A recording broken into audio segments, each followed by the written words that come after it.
Hi, everybody. Welcome to Conversations with Calvin, We the Species. I always throw in a chronological thing. We're kind of the end of June, and it's actually going to be the country's birthday pretty soon, 250 years. That's quite amazing. Um, this is actually Act Two with Yegi Saryan and myself because I was a guest on Yegi's podcast, the Yegi Project a few weeks ago. I can't remember how we met, but we did. And I was a That's what guest, and counts. I loved being a guest. I talked a little bit about my billionaire book and other things. So, Yeki's amazing. She's truly an amazing person. And actually, even before this, even though I've known her, I was kind of looking at the website, the Yegi Project, and she's a young entrepreneur, a mother of four, and she's got a beauty. She's going to talk about that, the beauty project. Uh, if I'm saying it right, YegiBeauty.com. Unbelievable the things that she does. And then I was looking at the website, theyegiproject.com, and I just mentioned this to Yegi before we went on air. Uh, what an unbelievable resource for the things you do, besides the coaching, which, by the way, to me is one of the most important things anybody who wants to venture out into the world of becoming an entrepreneur needs to be coached. And you do that, and you have a very, very successful business with the beauty. Um, uh, it's sometimes I get all choked up because there's so much on that website. I was looking. You talk about habits, business, relationships, finance, a mindset. I mean, it's just a myriad of things that you put together there. So, and again, you're remarkably successful. You're out in California, and I'm in New Jersey, so we got a few thousand miles divide. But I'm just thrilled that you made the time to chat with me today. So this is my official monologue. I used to model this monologue after Johnny Carson, but a lot of people, when I said that, didn't know who Johnny Carson was. So I stopped, and I remembered I'm an octogenarian, and stuff that I know might not be known by others. And there's a comedy routine there, but I'll leave that alone. So, um, why don't you do some intro and a little background, and then we're going to jump into your world. Excellent. Well, hi, everybody. And hello, Calvin. Thank you so much for inviting me to be on your podcast. It's a pleasure getting to know you, and I'm thrilled to get interviewed by you.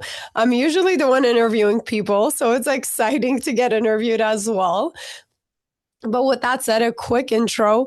I am a mother, a wife. I have four very young children. They're all 5 and under. So you can imagine how busy life gets. And my passion, we started out with the beauty industry, specializing in eyelash extensions. So we do everything with eyelash extensions. I do courses online, in person, across the nation. We sell products virtually all around the world. And also, we do separately as a passion project, which Calvin was talking about, is the Yegi Project, which is a website dedicated to empowering other people to work on their personal development and business development. And that's where also my coaching comes in, because I just have a passion for teaching. Some people I feel like are natural teachers, and I learned that I am. And that is why I also enjoy children so much. So that's what I'm doing to give back, is the Yegi Project, the podcast to empower other people and coach others who want to also try to have it all. And my core message for everybody is to achieve happiness. So whatever that looks like to you, it doesn't have to be the cookie cutter of owning a yacht or whatever is presented to us as a materialistic thing, but having the quality life that is true to you. So that's kind of where I shine at, is helping people to truly look inside and find what will genuinely make them happy and have a peaceful life. And that's our ultimate goal. Okay. By the way, if you see me writing, it's because I am writing.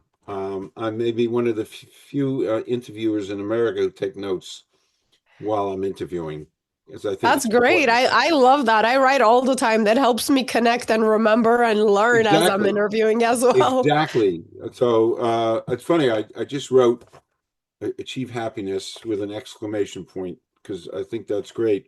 Um, so let's just kind of backtrack a little bit. Was there something in particular that inspired you to become an entrepreneur?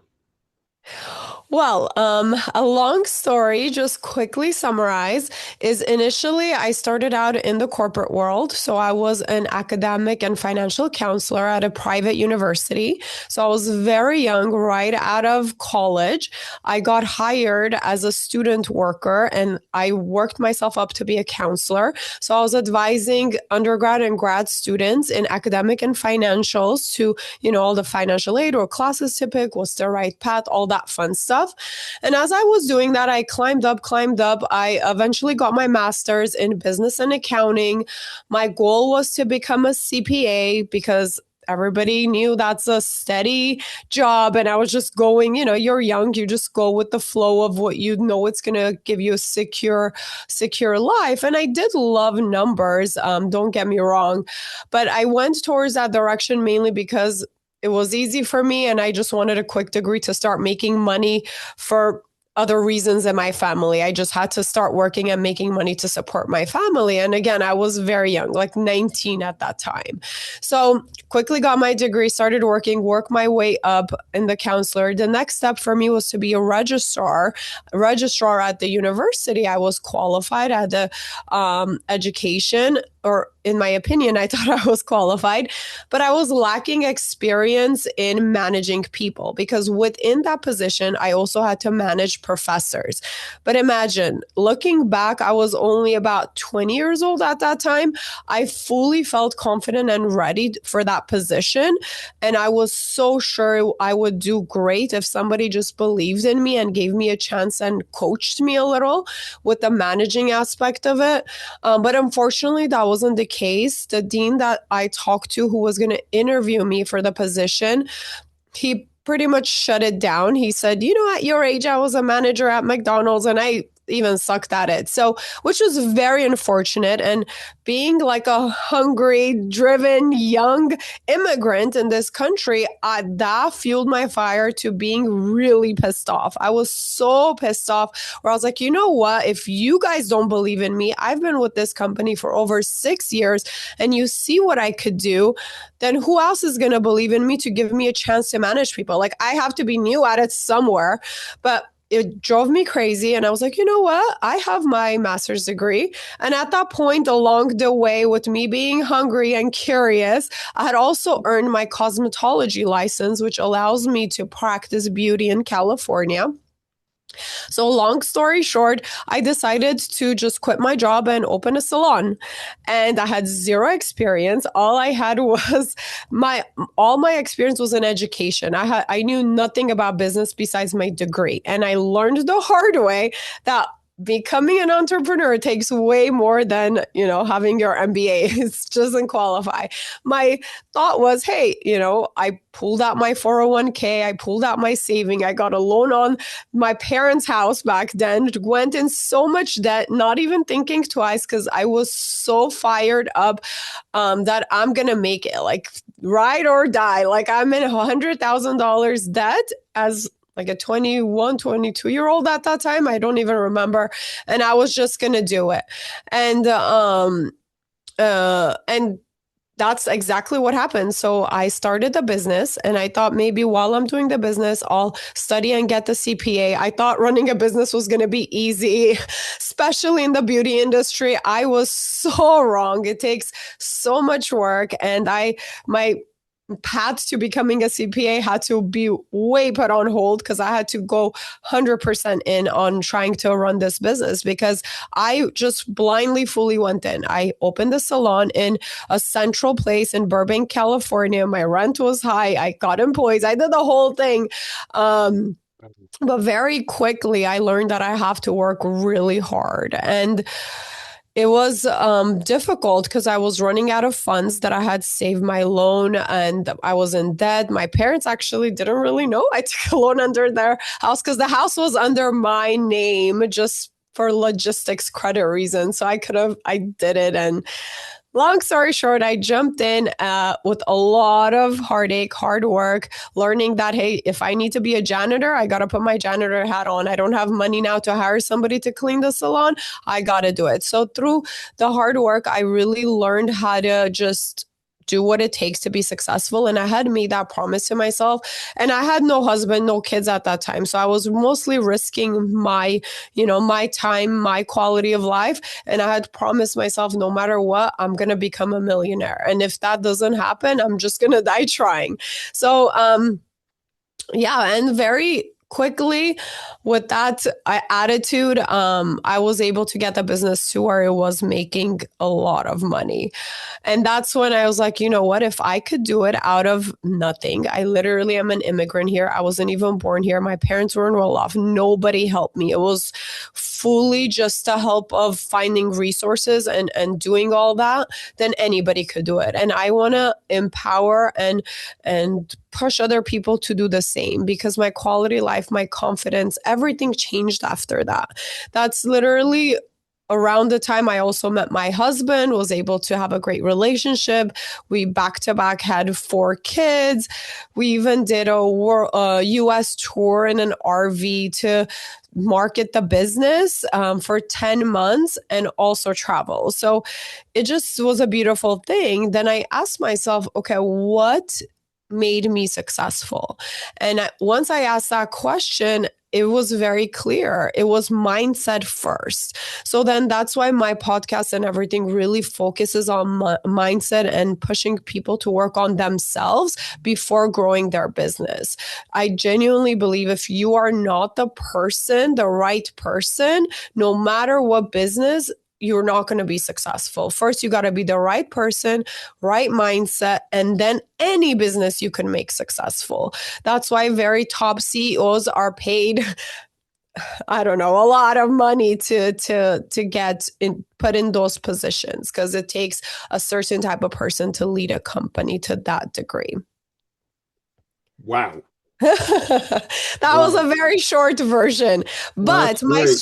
my struggle once I started having kids was finding that balance between dedicating my passion for being a very present mother with my children and helping raise them to be successful people compared to continuing to grow the business. And I've had a lot of challenges with that, and I'm still finding my balance because my last baby is 10 months. Oh my gosh, he's going to be almost 1 year old next in a couple of weeks. He'll be 1 year old. So I'm Wow. still trying to figure out how I want to spend my energy because again, ultimately my goal is to have a fulfilled, happy life, not just make money. Correct. You know, the balance. We Yes. all hear balance, balance, balance, and you're well on your way to unbelievable balance. Um, I by the way, I've never written so much in all my note taking. Just to let you know, this is great stuff. By the way, as I'm listening to you, what flashes through my mind, there's some kind of a movie here, well, yeah, whether it's a documentary, it's a powerful documentary. I'm no expert, but just listening to you and the stuff you did at 20, with the university and I mean, just all mind-boggling stuff. A quick question, with Yegi Beauty, what did you do to differentiate your product from other similar products in the beauty industry back then? Okay, so back then, not to brag, but I've always seen myself as a visionary. I don't know if it's a gift from God or I've tuned into with reading and education to listen to my intuition. But for some reason, at that point when I decided I'm going to start my own business, I'm going to give myself the opportunity to lead and manage people if nobody else is going to give me that. So once I made that decision, I started thinking, okay, what business can I start? Don't have any family members who are entrepreneurs who can help me. And I also had a cosmetology license, and I always loved the beauty industry, but I never saw it as a career. I just saw it as a hobby. But that's when my mindset shifted and it all came together. I said, wait, the best business for me will be beauty because I have the business background. So it gives me a little bit more authority, accounting background. And also I have my cosmetology license. There's not too many people who have those two together. It's either or. So I thought that would be a good advantage. And at that time, eyelash extensions were around, but they were so new. And a lot of people were asking, hey, is this a fad? Is it just a little trend? It's going to go away. Because for decades, it's been going and coming, and it has never stuck around until that time when I got into it. So I said, you know what? I kind of have a feeling this is going to be something that sticks around. I see a vision how I can make this an actual business that sticks around, not just a fad. But I did have a fear that maybe it will go out of style. So when I opened the salon, I made it a full service salon. It was not only eyelash extensions. So we provided makeup, hair, nails, all of it. So it was a full service salon. And for some reason, I could not build clientele for all my employees and contractors for those other services. I was really struggling. I was paying money. I was personally doing the eyelash extensions, and I had other providers doing the other services. And I felt horrible. Like, we did everything to try to market those services. And for some reason, it was not as lucrative or as booked as the eyelash extensions. So that's when I was like, you know what, everybody, I have so many clients. They're out. They're booked 2-3 weeks out. Let me just teach you how to, because they're also licensed in the industry. So let me just teach you guys how to do eyelashes. I feel bad that you guys can't make money. Let me teach you how to do eyelashes. I'll give you some of my eyelash clients until you build your makeup or your hair clients. So I unofficially started training in eyelash extensions. And that's how eventually Yegi Academy was born. And I started officially charging and training people across the world and across the US. So, yeah, I don't know if I answered your question. I went off a tangent probably, but No, that's how it was the beauty industry. Because I thought, hey, I am a very analytical. Math science was my jam. I was originally going to be an engineer, to be quite honest. But again, I just needed to change my major to get my degree real quick to make money for my family. But yeah, math and science was my jam. I was really good at it from a very young age. So I thought, hey, beauty's going to be easy. Let me just start a beauty business. But again, I could be wrong. I underestimated how difficult any industry could be as opening a brand new business with zero experience. Okay. All right, let's move on to the Yegi Project. Why did you decide to launch the Yegi Project? And for folks, just to let you know, it's the YegiProject.com. Yeah, so the Yegi project is my passion project. I haven't really put too much effort into monetizing that because it has always been a way to give back.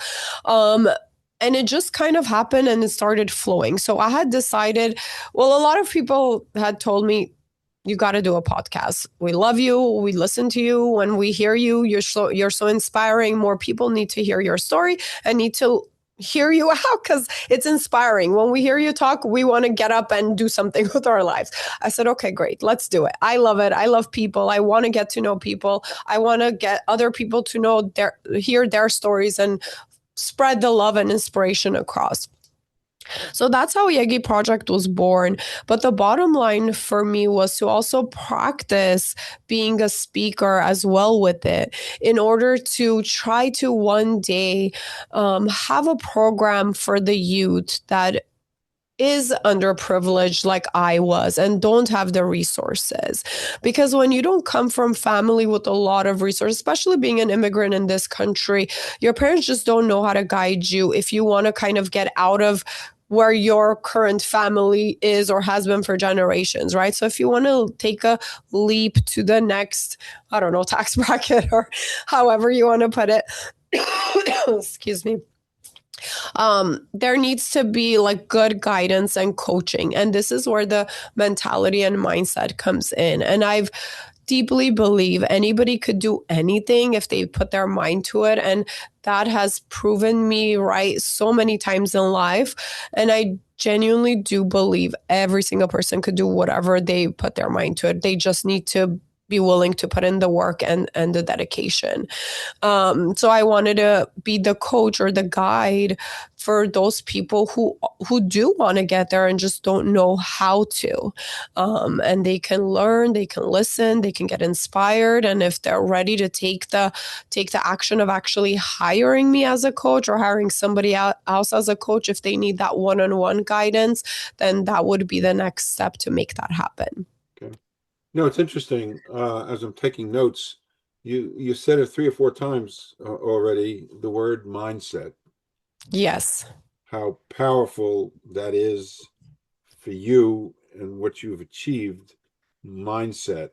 And, Yes. and I can identify with some of that, doing what I'm doing, when I really should be sitting out on the front porch in a rocking chair, drinking prune juice on the rocks. Yes, So, very impressive for someone who can retire and just relax. yeah, All the things that you're doing the are mind, mind-boggling. it's the And I mindset. love that. It's the mindset. I'm on the other. Do you, in all your coaching and all your work, are there any common struggles that you hear from business owners? What are there some everybody shares like a particularly common struggle when they're beginning? Is it something you can like put your finger on? Yeah, a couple things for new entrepreneurs when they're beginning is first, of course, having the funds. So a lot of people have the idea and the passion, and they get stuck about how to get creative to get resources and funds to make their dream come true. So that's one thing we work through. Another thing is really they have limiting beliefs. So they have fears. They have, again, goes back to the mindsets. They have all these reasons why it will fail before they've even tried. And that's something we need to work on before they even execute like a business plan. Because if, again, I really believe if you don't have the right mindset, you're not going to be successful. You're going to get in your way. And this is not only in business, it applies so much in life to have good relationships with family, friends, colleagues, kids. So just these life skills applies everywhere. So I focus on that first. And I notice a lot of that is what holds people back with their fears in the beginning in order to be successful in the business. So the finances and the mindset of, getting over the fear of failure. That is what you just said is so huge because I've interviewed the last couple of months several people like yourself who are doing amazing things, and one of them was literally fear of failure. Yeah. What you said is so profound. Yeah. And yeah, Fear I of think failure. we all have that, and that's when the faith really comes in. I think just this unreasonable, delusional belief of everything's gonna be fine. I think if that's one thing I wish everybody can just know is that undoubtable, unreasonable, delusional feeling of everything's going to be fine. It's somehow going to work out for your favor. Keep going. Do it, one step at a time. Don't think about even what you have to do tomorrow. Focus on today's work or today's mission. Yeah. So, the Yegi Project, you've done 145 episodes. Wow, have I? I don't even know. It's been hectic, my life. Yeah, and by the way, that's really impressive. That's really impressive, especially, you're balancing so much It's not like that's all I do is do this, so Yeah.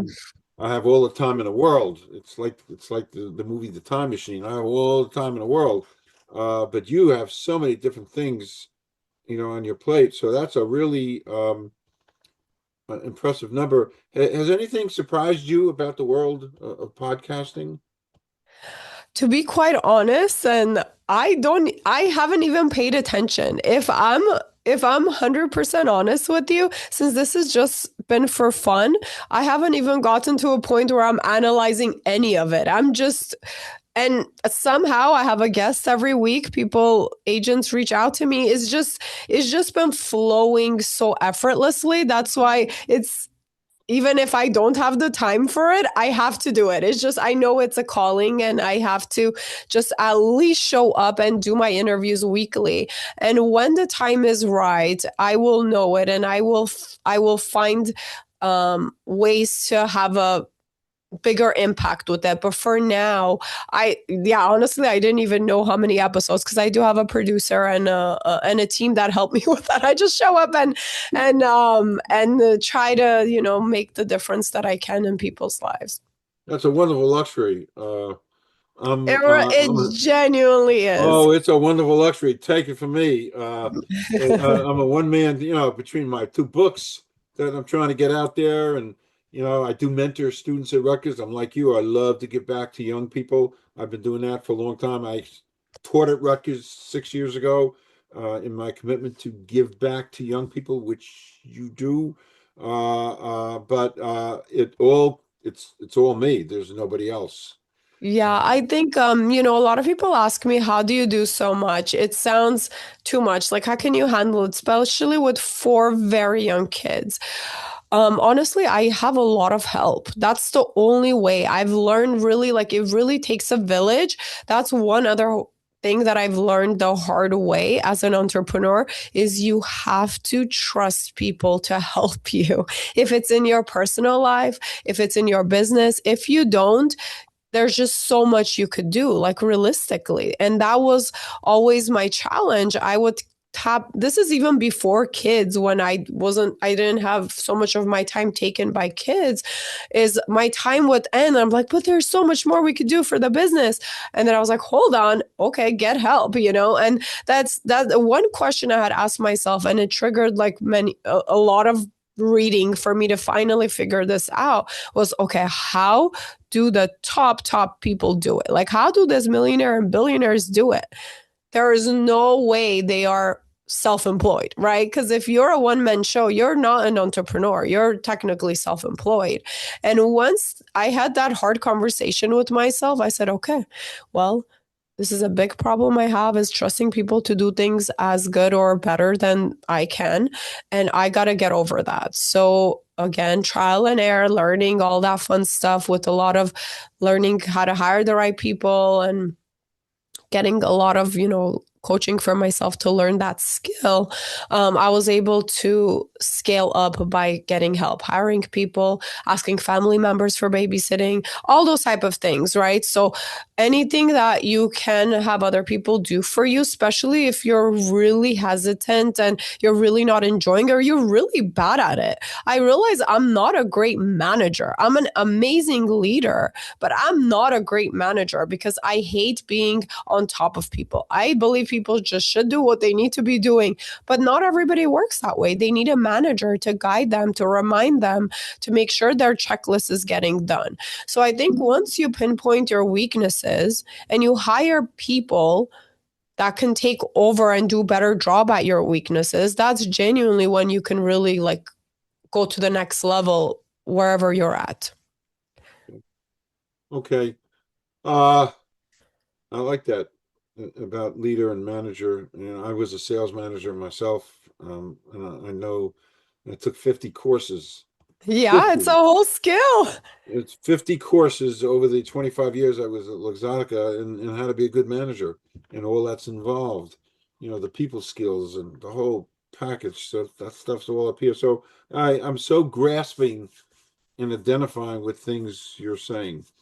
Um, I just want to go off topic a second, Yeah, take a go little ahead. deep breath, and before we go into the next segment.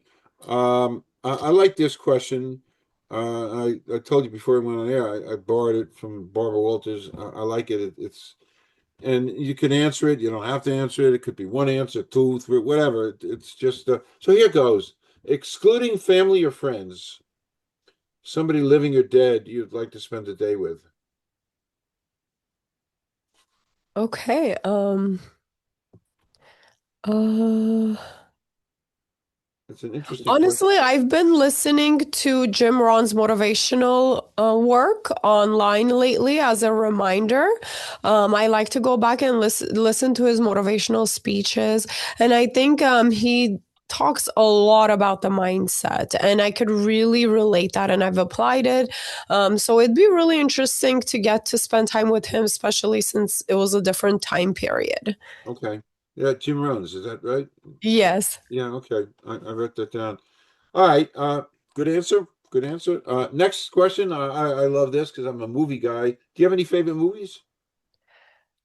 Not really. I don't watch too many movies. I love a lot of movies. I'm more of an animated Pixar. I'm a very kid at heart. Okay. So, yeah, I love all the cartoon animations, especially by Pixar. I have to say they do a great job. I Right. love the humor that's made for kids, but only adults get half the time. And it's just so cute. That's the best way I could put it. It puts me in such a happy, positive place. So, more genre. I can't pick Fine. just one. Yeah. Fine. Hate horror. I just like everything that puts me in a happy mindset, nothing that triggers negative emotions, because there's enough of that in the world. Correct. Correct. I just I use movies to motivate and elevate, Yeah. inspire. And I mentioned you, and maybe I've watched the movie Casablanca 200 times. 200 I have to times. go back and watch that. It's been a long time since Wonderful. I've seen it. It's a wonderful movie. It embraces so many different things about the human spirit, about dedication, commitment, and even What's your the key takeaway from that movie? If you wanted somebody to watch it, what would be the key takeaway from that movie that you wish everybody would uh, take? there's several. Great question. Nobody's ever asked that of me, but it's a great question. The number one, it's a magnificent, beautiful love story without much love. We all love a love story. It's a love story without much love. Not a lot of kissing and stuff, but it was a deep, intense love story. And the other takeaway is I marvel at the writing. That's another takeaway for me. The writing of the Yeah, script. you notice, Ax, you're a writer. Yeah, You the appreciate the art. correct. It is just the lines. So many lines are part of our culture. So as a writer, I marvel at the writing, and I've watched and read so much about the filmmaking, and the storyline, about freedom and how valuable freedom is, and what people have to do to get freedom. It's a powerful storyline. And then on the other takeaways, the director, Michael Curtiz, what an art form to be, and this is 1942, to be a director who is so meticulous, even about the shadows on the faces. And these are things that I noticed after 200 times. So there's a lot of takeaways. It's a great ending. It's a powerful ending about friendship. It's nice stuff. Good stuff. Okay. Um, Back to work. Um, what unique challenges do women entrepreneurs face today? Well, I think it's just in general. We can't, especially women who want to have a family and children, we can't deny the fact that we get torn into directions once we become mothers. No matter how driven you are to be successful, something biological shifts once you have kids. And I speak for myself and a lot of entrepreneurs that I talk to, or a lot of very driven women that I talk to. It's you can't deny the fact that we're biologically made to reproduce and have children. Again, not everybody does, but I think that's a big one. That's a big challenge. If we take the motherhood and the children, like that part out of it, it's still been that challenge of equality and how men see you. Even until today, when I look at a lot of motivational speakers, like top CEOs, it is still led by men. And as a woman, you can get intimidated by that and not strive and not see that, hey, I can also be, at the top of the mountain. I think that's the biggest challenge, is just the society and how things, the reality of it is that how much what a big gap there is between men leaders and women leaders. And that's just for me, like for me personally, what my experience has been like. But it is also a great time to be a woman entrepreneur, because there are a lot of businesses, companies that are pushing women entrepreneurs, women started businesses. It's been a shift. So it is a great time to also be a woman entrepreneur, because people are recognizing it. There's more different types of fundings and awards and all these type of things for women entrepreneurs and leaders. So I think with its challenges, it's also an exciting time, a shift and a change. Okay. In your opinion, what makes a great leader in today's rapidly changing world? What is the essence of a good leader? Don't be afraid to pivot. Don't be afraid to change your plans.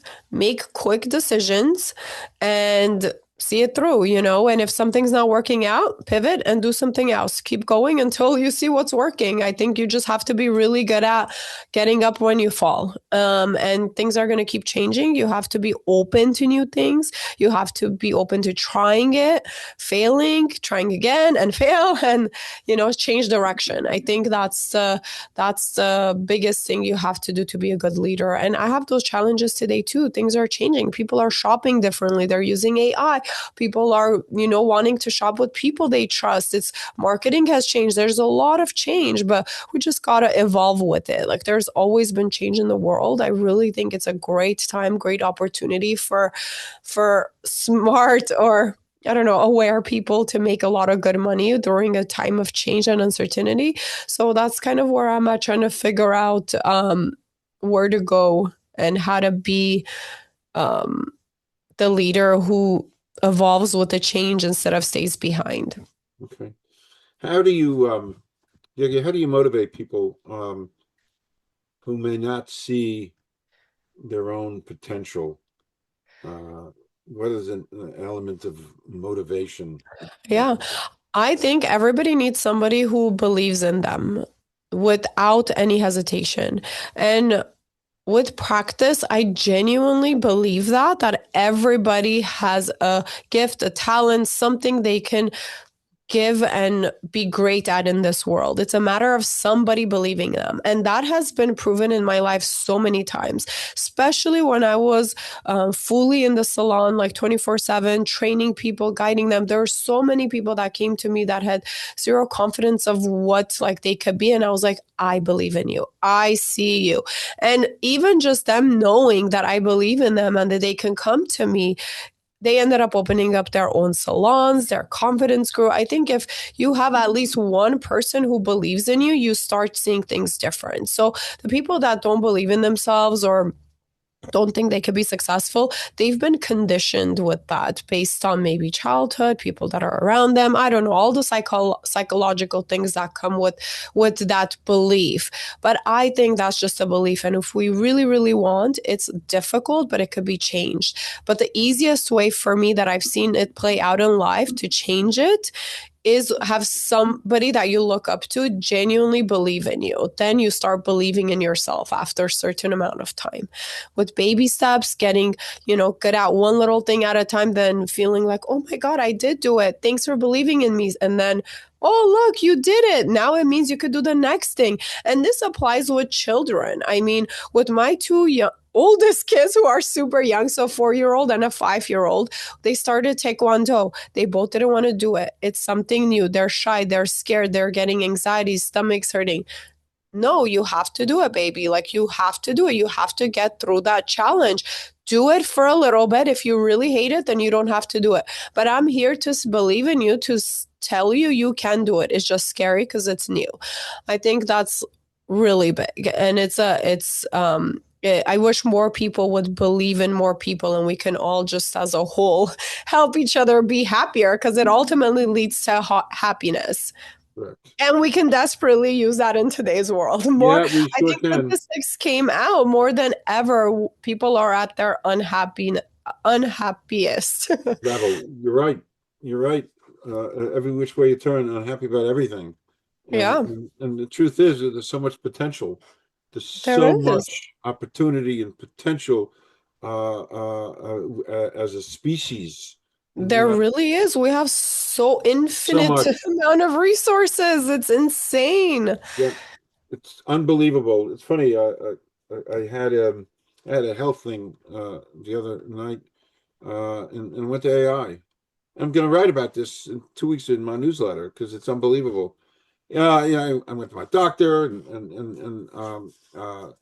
he can only spend 3-4 minutes with me because he doesn't have the time. And I said, go home, and I went home and I had an hour and a half conversation with AI, and AI spit out everything I need to do physically over the next 6 or 7 hours to fix what had to be fixed.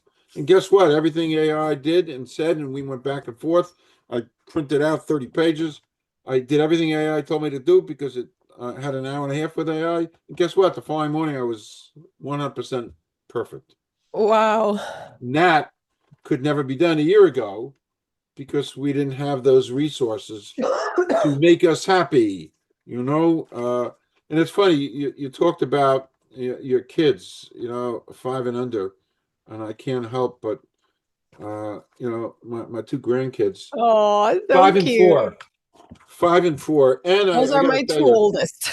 there's nothing in the world to have the time for me, to have the time to spend such quality time with them and to marvel at the miracle that I'm seeing. Yeah, You know, absolutely agree. That's been my biggest challenge with trying to grow the business, the podcast, but also being super present and being, that number one presence in my children's lives. it's so and to be, I know what it is to be around 5 and 4. You got 5 and 4, and then When what? and it's wonderful, and you got one coming up. It's just and it's funny. I marvel because when I was a kid growing up a long time ago, we had just come. They just invented TV. I mean, my God, am I that old? You know, and there was one, two, three, four, five, six. There were 7 channels that went on the air at 7 and off at midnight, and that was my world. And I got a little bit older, and there was the World Book Encyclopedia. It was 20 volumes, 20 books that supposedly had everything that you needed to know in the whole wide world. So, and now look at our world today. So, and I marvel at these kids, the input, the stuff that they learn 24/7. Oh God, It's a yes. it's a wonderful time. As we kind of wind down, are there any like daily habits and things you do that contribute to your success? Any particular mechanism? Yeah, so my daily habits have changed a lot and evolved throughout my life.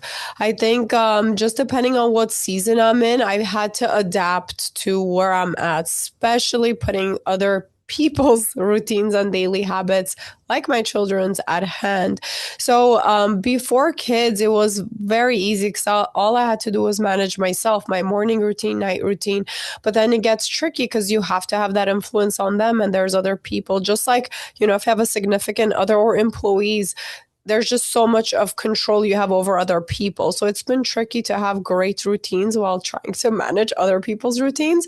But something that has as a routine that makes me successful, that no matter how hectic my life is, how sleep deprived I am, how busy it is having a moment to myself alone, sitting and doing journaling, just putting it all on paper, because I could get overwhelmed easily because I have so much to focus on. I get torn which one should I prioritize, and that's what kind of helps settle me, is either sitting and journaling or running. Those two things have been consistent, and it's simple enough where I could do it no matter what. I can carve out 15 minutes for myself and kind of reset and regroup. It either happens when I'm sitting and I do a brain dump, or if I'm running, something happens and everything just seems to fade away. All my thoughts get back to where they need to be.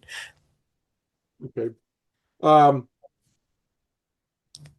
it's such balance, in your life, and all this energy in the kids. It's just it's such to behold and to watch. It fills me with so much, and I don't see them. I've seen them a few times a week because they live nearby and stuff, and that's a wonderful gift too. But the whole institution of children, it's just such a wonderful gift, and having four young and watching that. Wow, yeah, just children in general. That's how we need to be living by. Like, worry free, be present in the moment, enjoy what you're doing. Honestly, I've learned about all these things about being present with as a skill for meditation and being present and all that good stuff. But literally, watching the kids, were like, okay, that's our natural state of being. When we're born, and here's four of them, they're all just being, they're enjoying the moment. Of course, they have the meltdowns and the tantrums as things get in their way. But as a whole, in general, they're present at that moment. They're enjoying whatever they're doing. And I think it's a great thing to observe and see it through their eyes. And I'm learning so much from them, just observing and wondering and asking questions. And that energy Oh, from the yeah. Like kids, just looking at their faces and their little, you know, happiness is just yeah, great energy. and it contributes to your energy and makes you more successful. That's a wonderful energy to feed off of that, you know. It really is, but I'm not gonna lie, it's been challenging because although it could be great, happy energy, because all that love and that bonding and all that, but some mornings we have really rough mornings where nobody wants to cooperate, and I need to get them out the door if it's preschool or kindergarten now, and it gets frustrating because I have a meeting, I can't be late, and already I'm starting my day out with chaos. So it's been very Yeah, challenging with a challenging. lot of very young kids. Again, if most people can relate to trying to control other people, if it's your parents, your kids, your pets, your whatever employees, it's hard to control people, and it takes a lot of skill and patience to find a balance of control and letting go, and just I don't know. I think it's a different whole other skill to let go of the control as well. We can all work on. I'm going to make you feel better. Blink your eye, and they're all going to be in college. No, I don't like that. That makes me sad. I love them little. Keep them little. It happens really fast. I So my know. last question, as a perfect segue, 20 years from now, 20 years from now, and the kids, have graduated college and stuff, what do you hope people say about the Yegi Project in your life's work? Just very simple. I just want it to have an impact in their life. I want them to remember, like I want it to be their aha moments, their highlights, their light bulb, for them to be like, oh, okay, I could do it. For whatever they hear on the podcast, I've heard, like, people have told me that for some reason. They said, we've been hearing this from a lot of people, but when I heard you say it, it just hit me different and it made me want to take action, for example. So I just wanted to be their aha moment, to make a change in their life so they can forever remember and be like, hey, I started on this journey because of the Yegi Project, my own project to work on myself and my business. Perfect. You are amazing. Oh, thank you so You much. Right know, back at you.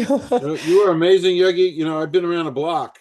Uh, I never thought I'd say that, but I've been around a block in a whole bunch of different ways, and I've met, endless lines of people. But you truly are remarkable. the mindset, the energy, the passion, the determination, everything about you is amazing stuff. You really are a role model and beyond. So I'm thrilled that we got a chance to do this, and I'm thrilled to promote and share parts of your journey with my audience, et cetera, et cetera, et cetera. And yes, if you ever want to come back and chat and stuff, I sit in this chair 12 hours a day. I'd love you to come back. Thanks a million. Honestly, Calvin, it's been a pleasure. Thank you. Um, just talking to you and sharing my story with your audience. And it's for people like you. You inspire me by keep doing what you're doing at 80. I mean, it's just mind-boggling. I don't meet a lot of people at your age trying to still make a difference, trying to be on top of AI, all the new technology, SEO, all that stuff you mentioned. I mean, it's just amazing to see that you're evolving, you're growing, you're changing other people's lives along Thank the you. way and inspiring. And I wish more people would do that because I do see even older people who have the time in the world and they're not fulfilled because they're not doing something with their life that fulfills them. So thank Thank you you. for being an inspiration to so many. Thank you. Thank you. And by the way, to sum up everything, what is me is what you've talked about so much this afternoon, mindset. It's a mindset, and so I'm the embodiment of what you talked about in my own way because I have a mindset. I got to do this stuff, you know. Yeah. So thank you, thank you, thank you. I'm going to stop recording. Don't leave. We're going to do a 2-minute wrap. Thank you. You made my day, by the way. Thank you so much. Right back at you. Thank you, Yed. Hang on one sec.